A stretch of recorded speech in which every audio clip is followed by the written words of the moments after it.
Mengalami kerugian besar, rumah warga hangus dilalap si jago merah di Gondokusuman, Yogyakarta.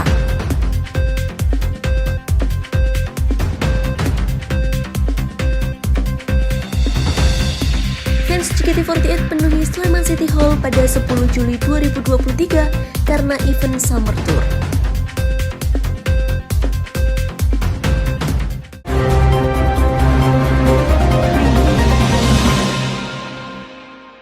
Selamat siang pemirsa, Ruang Berita kembali hadir menyapa Anda hari ini. Kami akan menghadirkan sejumlah kabar terbaru, diantaranya kebakaran rumah warga yang terjadi di Gondokusuman akibat konsleting listrik. Selain itu, kami juga akan menghadirkan sejumlah kabar lainnya terkait berbagai peristiwa yang terjadi di Yogyakarta dan sekitarnya. Bersama saya Birun Walida inilah Ruang Berita selengkapnya.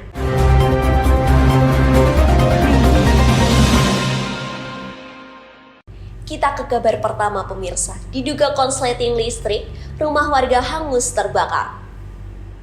Kebakaran ini terjadi di Jalan Kepuh, GK3 nomor 991B, Klitren, Gondokusuman. Kebakaran ini terjadi karena adanya aliran listrik yang sempat konslet. Itu dari yang dibilang anak saya itu konsleting listrik. Terus setelah itu dengan inisiatif saya langsung menuju ke kantor pemadam kebakaran di Jalan Kiai Mojo. Yang di sini itu ada 3 orang.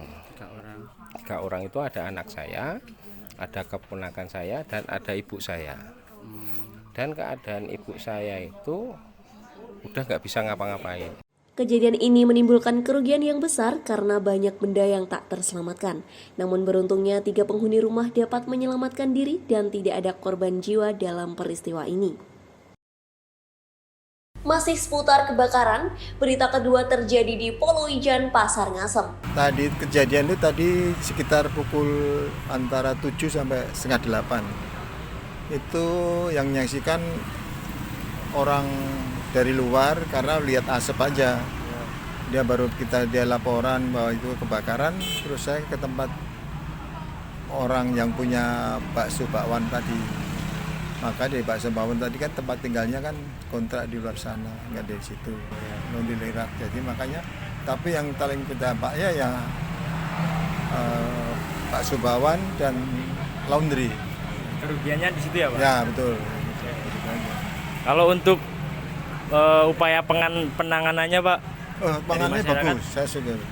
Kalau petugasnya sigap sekali, banyak 2 mobil dari terus sedangkan dari kampung-kampung sini juga nolong, orang sekitarnya juga nolong, hasilnya juga ya. Kalau cara pembukaan pintu itu kan sudah wewenang dari Blambir itu sendiri ya, karena petugasnya sudah dan juga PLN juga datang sini mematikan listriknya gitu. Ya, itu dah. Oke Pak. Kalau untuk korban jiwa Pak mungkin? Oh nggak ada, cuma selamatannya material aja. Materialnya berupa ya itu tadi perangkat angkringan, kompor, meja. Kalau kita di laundrynya kalau meja setrika yang pakai uap dan lagi kompornya, kompor. Itu aja. Itu merupakan mesinnya nggak apa. Oh ya. Kalau di laundry, tapi kalau di bakso bakwan tuh parah, ya, hampir semua kena bakar. Berarti kerugiannya di situ ya Pak? Ya, kerugiannya di bakso bakwan yang paling parah. Karena dari situ aja gitu. Kalau kira-kiranya tadi itu bisa buka pintunya, sudah saya buka belakang, tapi karena dia ketahan, ya nggak bisa masuk. Nah, itu. Kita ke kabar selanjutnya.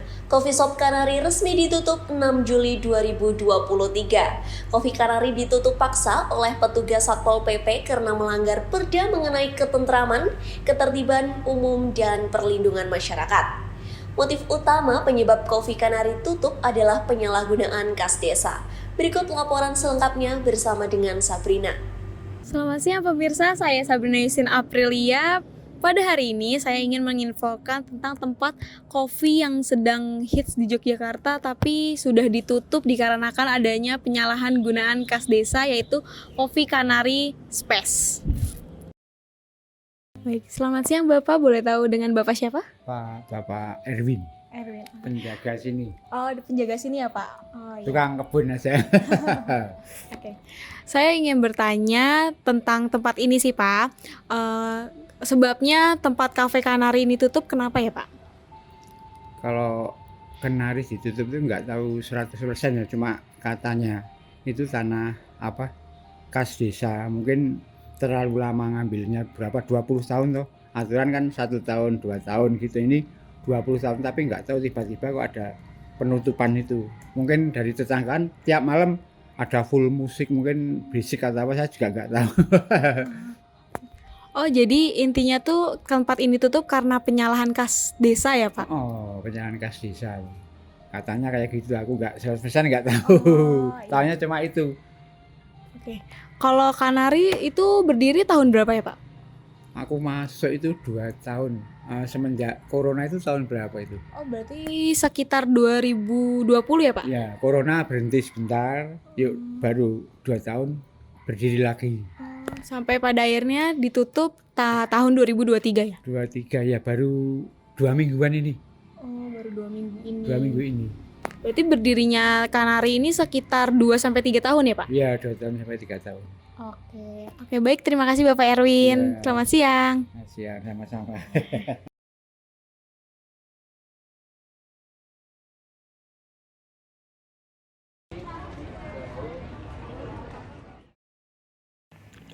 Pasca COVID-19, pemerintah Kabupaten Sleman Daerah Istimewa Yogyakarta kembali menggelar kegiatan tahunan Pameran Potensi Daerah atau PPD 2023. Gelaran PPD ini merupakan rangkaian dari Hari Jadi Kabupaten Sleman yang ke-107 dengan tema Nyawiji lan Murakabi Sesarengan Bangun Sleman.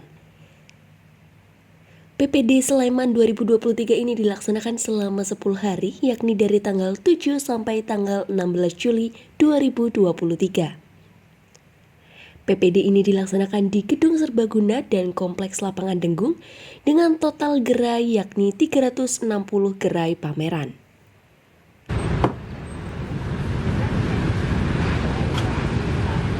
Pemirsa, kami akan kembali dengan berita Sidokarto Fair, tarian Baduy yang kembali digelar, dan sejumlah berita lainnya setelah pariwara berikut ini.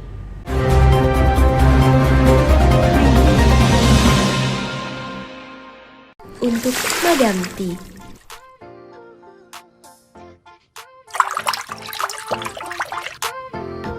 Jadilah seperti apa yang kamu mau bersama Madam T. Teh Ningrat, harga merakyat.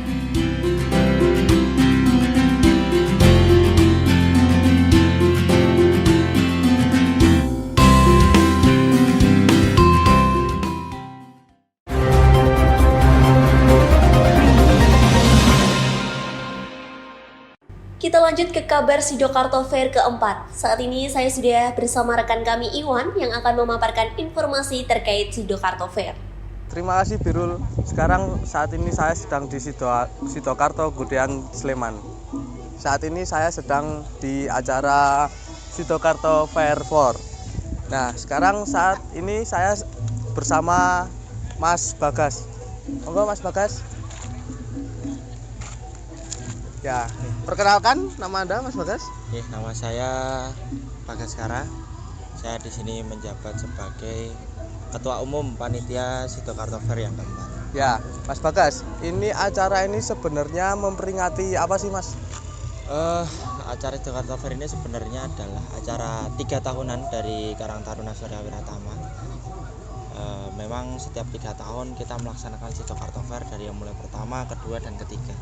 Dan ini alhamdulillah keempat, sebenarnya bukan tahun ini, tapi 1 tahun yang lalu.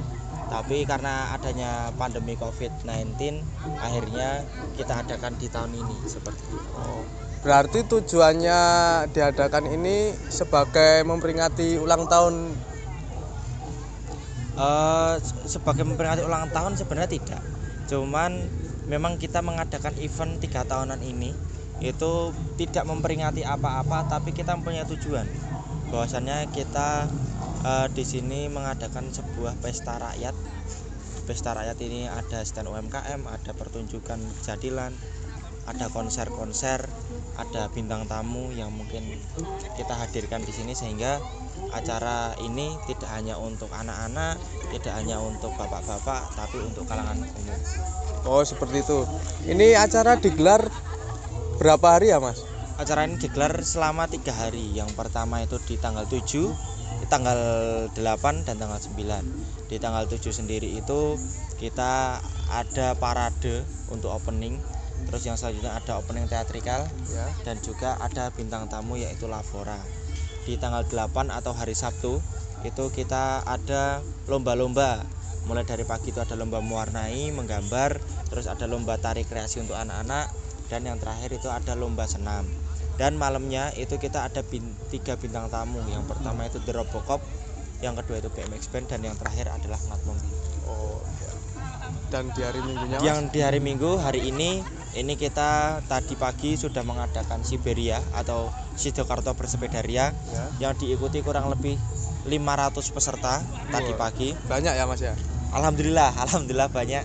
Dan terus selanjutnya ada Mancing Mania, Simacan, Sidokarto Mancing Mania yang diikuti sebanyak 60 sampai 70 orang, 70 peserta. Dan setelah mancing ini kita adakan jadilan yang ditampilkan oleh 5 padukuhan di Kelurahan Sidokarto. Dan itu alhamdulillah paguyuban-paguyuban yang ada di Sidokarto kita ajak untuk ikut meramaikan dalam acara Sidokarto Fair. Berarti sampai malam ya, Mas nih? Ya, sampai malam. Insya Allah nanti kita sampai jam 12. Dan juga ini kita juga ada pasar UMKM, stand-stand yang sudah ada di sini itu juga kita akomodasi dengan menjual stand. Mereka kita datangkan masa, mereka ikut menjual, dan alhamdulillah juga berjalan dengan lancar. Ya, seperti itu. Terima kasih Mas Bagas atas atas informasinya. Monggo kalau mau dilanjut, Mas. Siap, matur nuwun. Ya. Ya, itu tadi informasi yang diberikan oleh Mas Bagaskara sebagai ketua panitia. Terima kasih. Itu saja yang bisa disampaikan. Kembali ke studio Birul. Terima kasih Iwan, kita beralih ke berita Summer Tour JKT48 di Sleman City Hall. Tanggal 10 Juli 2023, Yogyakarta terpilih kembali untuk menggelar event Summer Tour JKT48. Antusias fans JKT48 di Yogyakarta terbilang sangat besar hingga memenuhi mall.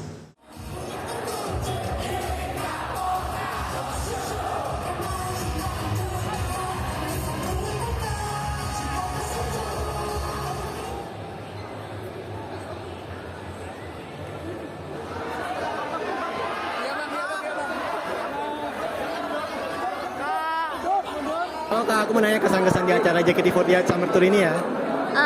Kesan-kesannya apa ya, seru sih, terus rame juga, jadi banyak banget fans JKT yang datang. Pokoknya seru banget, apalagi tadi banyak yang ngechat, banyak botage kan, itu bisa bikin nambah semangat.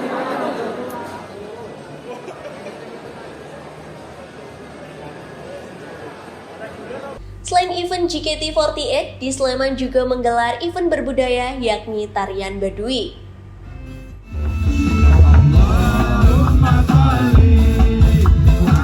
Gelar potensi Kelurahan Sinduharjo Baduy Wali Songo pada Kamis 13 Juli 2023 mendapatkan respon baik dari masyarakat setempat. Pasalnya acara tersebut semakin berkembang dan maju dari tahun-tahun sebelumnya. Acara berjalan lancar dan antusias warga Kelurahan Sinduharjo sangat puas karena acara ini jarang ada yang menampilkan. Jadi untuk acara ini itu adalah acara gelar potensi budaya Kelurahan Sinduharjo. Jadi itu untuk arahnya nanti untuk tujuannya itu nanti lebih ke untuk memberi wadah lah buat bidang kesenian di daerah Sinduharjo ini nanti untuk bisa lebih berkembang. Nanti di sini juga ada kayak semacam bantuan dana keistimewaan dari pemerintah yang nanti itu dialokasikan di kesenian di Sinduharjo ini. Kita juga di sini kan ada banyak warung-warung UMKM itu nanti juga bisa dikembangkan dari warga-warga di daerah Sinduharjo. Ya seperti itu. Terus berapa lama acara itu digelar, Mas? Kalau rangkaian acara kemarin hari pertama itu hari Minggu. Untuk hari Minggu itu kemarin ada senam sama kesenian jadilan dari Desa Sidoarjo juga. Terus untuk rangkaian selanjutnya dimulai hari ini Kamis, Jumat sampai besok kembali di hari Minggu lagi untuk penutupannya. Pemirsa, Ruang Berita telah berhasil menginvestigasi oknum dari kasus jual beli TOEFL palsu. Berita ini akan disampaikan setelah pariwara berikut ini.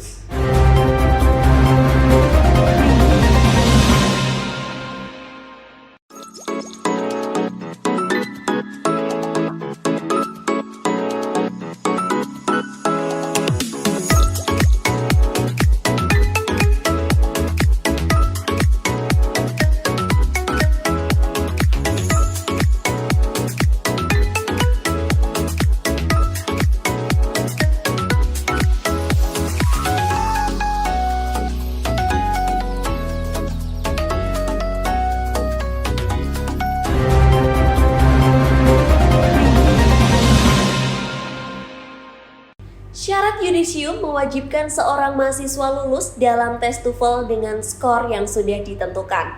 Akibatnya ada oknum licik yang membuat hal tersebut menjadi peluang bisnis karena mahasiswa tak mampu meraih skor yang terbilang cukup tinggi. Tim Ruang Berita telah berhasil mendapatkan informasi langsung dari oknum yang membuat TOEFL palsu. Segala sesuatu ada kebohongan, itu kan ada latar belakangnya. Latar belakangnya apa? Misalkan di dunia secara umum itu bahasa Inggris itu kan sulit dan itu menjadi sebuah ini pandangan saya sulit dan menjadi sebuah kewajiban yang dimana setiap orang skillnya tentang bahasa Inggris kan beda-beda. Kalau yang dia pintar oke aja ya menggunakan yang resmi lembaga resmi, tapi bagi orang-orang yang dia minim skill bahasa Inggrisnya otomatis langsung punya ide gimana ya caranya nyogok kan kayak seperti itu. Nah itu sebab-sebab seperti itulah yang mereka sebenarnya nggak ada mampu, tapi ada sebuah kewajiban yang harus dipenuhin, yaitu harus mengumpulkan TOEFL dengan grade segini 550. Nah itulah nanti akan muncul ide aku harus masuk deh kayak ini, aku nggak bisa deh ini, ada jogging nggak sih itu. Nah latar belakangnya itu. Alasan saya membeli TOEFL palsu ya biar instan sih, biar cepat, ibaratnya kita nggak mikir seperti itu. Saya membeli TOEFL palsu dengan harga 500.000 waktu itu, tahun lalu itu, udah beberapa tahun yang lalu sih, cuman nggak tahu kalau sekarang berapa. Nanti jika ketahuan kita bisa kena pidana lah. Saya maupun yang jual terkena pidana dengan kasus pemalsuan. Jadi bisa masuk hukum itu nanti. Untuk melengkapi syarat-syarat yang dibutuhkan dosen dan keuntungan saya tidak mikir ujian atau apa karena saya membeli dan itu instan langsung jadi. Saya tidak mengetahui bahasa Inggris atau pengetahuan bahasa Inggris, dan di situ saya tidak tahu apa-apa tentang bahasa Inggris seperti itu.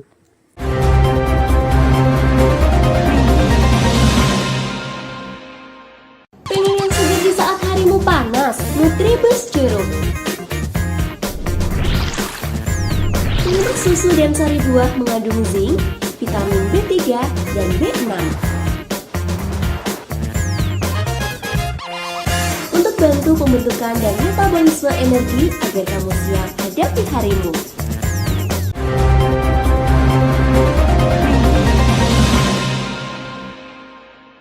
Di tahun 2023 ini, kita telah melaksanakan 2 kali lebaran, yakni Lebaran Idul Fitri dan Lebaran Idul Adha. Untuk itu, Ruang Berita telah merangkumnya dalam serba-serbi Hari Raya. Berita pertama akan disampaikan oleh Rajendra yang sudah ada di lokasi. Baik Rajendra, bisa disampaikan euforia di Baledono? Ya, baik, terima kasih Birul.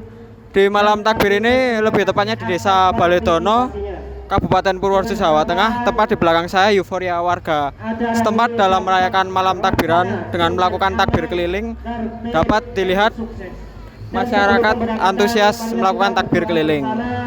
Di sebelah saya sudah ada warga setempat yang sedang menunggu serangkaian acara yang diselenggarakan di desa ini. Di sini saya sedang bersama dengan salah satu warga setempat yang sedang menunggu serangkaian acara yang sedang diselenggarakan di desa ini. Baik, selamat malam Pak. Selamat malam Mas. Saya Rajendra. Dengan siapa saya bicara? Saya dengan Muryanto Pak. Dan salah satu dari anggota karnaval ini. Di malam takbiran ini akan diadakan apa itu untuk memeriahkan malam takbiran ini? Gimana Mas? Di malam takbiran ini akan diadakan kegiatan apa untuk memeriahkan malam takbiran ini? Malam takbiran ini untuk Baletono hanya ini takbir keliling Baletono bersatu. Tapi masing-masing mushola nanti ada acara tersendiri. Untuk rute takbir keliling sendiri dari mana saja kalau boleh tahu? Dari Kelurahan Baletono ke utara, Proliman ke barat, Pos Polisi Tugu, Jalan Ayani, biar Seprateman ke timur, masuk Baletono.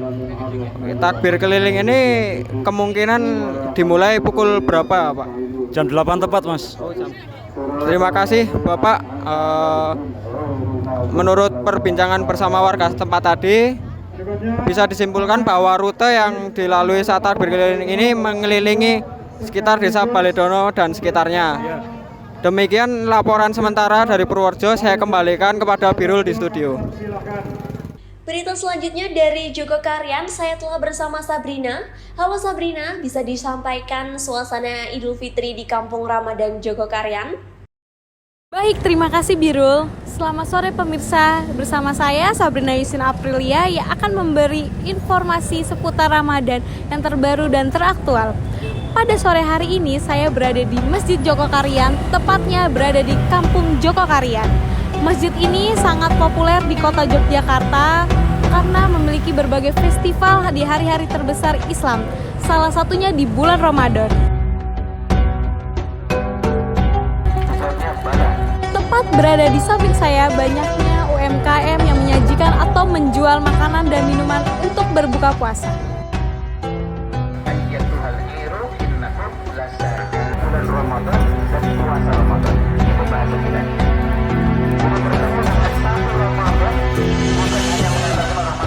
Pada saat ini saya ingin mengobrol dengan pengunjung yang berada di sini. Hai Kak, boleh tahu atas nama siapa? Rizka. Di sini saya bersama Kakak Rizka yang sedang mengunjungi Kampung Ramadan Jogokarian. Kakaknya asli mana?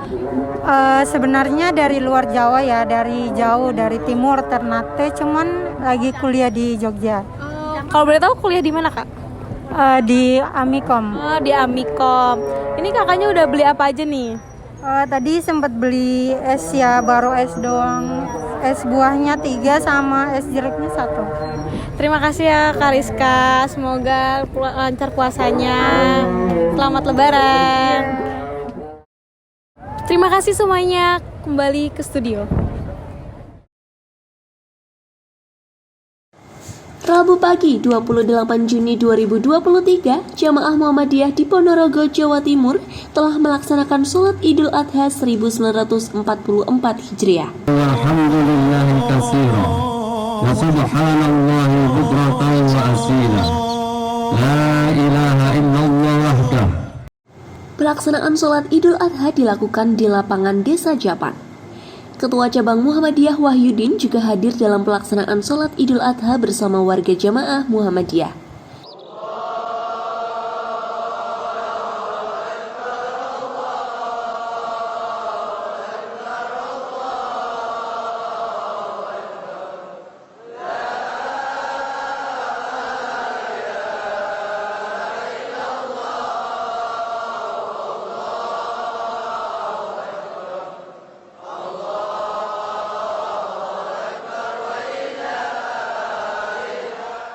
Ketua Cabang Muhammadiyah berpesan agar warga Muhammadiyah tetap bisa menjaga toleransi terhadap perbedaan Hari Raya Idul Adha di Indonesia. Serba-serbi hari raya telah kami sampaikan dan Ruang Berita akan kembali dengan sejumlah wisata alam Gunung Cilik dan Kebun Teh Tambi. Berita tersebut akan kami hadirkan setelah pariwara berikut ini.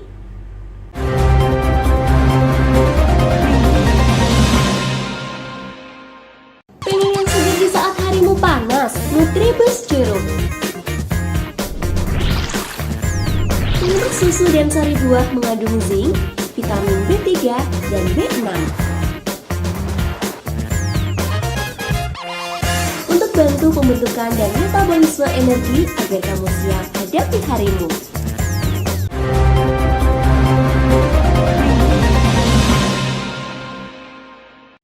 Menyaksikan langit cerah dan pemandangan indah seperti negeri di atas awan adalah hal yang sayang untuk dilewatkan.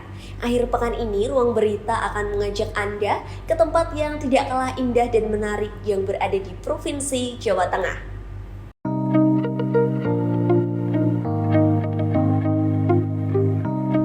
Keindahan alam Indonesia memang tidak ada habisnya. Menyaksikan langit cerah dan pemandangan indah seperti negeri di atas awan adalah hal yang sayang untuk dilewatkan.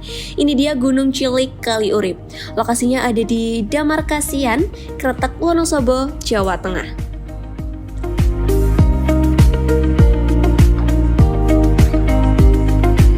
Wonosobo masih menjadi salah satu destinasi wisata primadona masyarakat Indonesia. Nah, di Wonosobo ini banyak sekali tempat-tempat indah yang wajib kalian kunjungi. Nah, salah satunya adalah Gunung Cilik Kaliurip, tepatnya di Kecamatan Kretek, Kabupaten Wonosobo. Mas, 2 tiket. Oh iya, berapa orang Mas? Gimana? Berapa orang? 2 tiket, 2 orang. 2 orang, jadi ya. 20.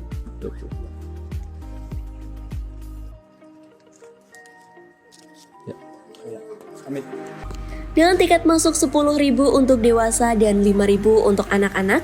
Dan di sini juga menyediakan tempat untuk ngecamp dengan harga tiket 15.000. Di sini juga menyediakan fasilitas seperti musola, toilet, warung makan, dan gazebo yang sangat pas untuk kalian bersantai menikmati indahnya pemandangan.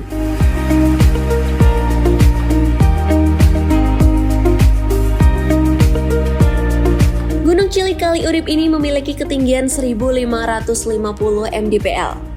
Tetapi pemandangannya sangat luar biasa indah dengan view Gunung Kebang, Gunung Sindoro, Gunung Sumbing, dan ditambah lagi dengan indahnya kebun teh yang luas dan segarnya udara.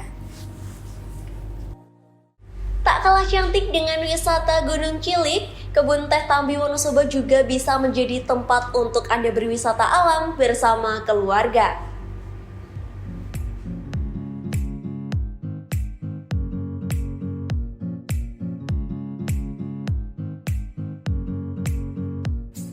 Kebun Teh Tambi berlokasi di Desa Tambi, Kecamatan Kejajar, Kabupaten Wonosobo, Jawa Tengah.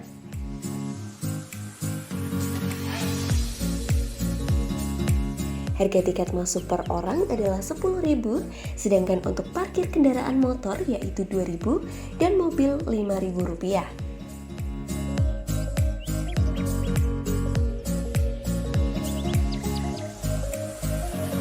Kebun teh ini sangat cocok dikunjungi untuk healing atau sekedar menenangkan pikiran dari rutinitas harian. Destinasi wisata dengan konsep agrowisata ini menjadi salah satu destinasi favorit di Wonosobo maupun Dieng. Suasana sejuk yang ditawarkan semakin jelas terasa karena lokasinya yang berada di lereng Gunung Sindoro. Pengunjung bisa mengambil foto di berbagai spot foto dengan latar belakang alam yang menawan.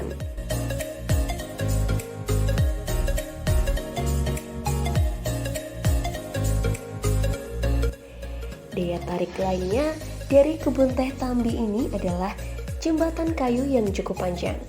Jembatan yang berada di tengah kebun teh ini merupakan akses berkeliling untuk para pengunjung yang ingin melihat Kebun Teh Tambi lebih jelas.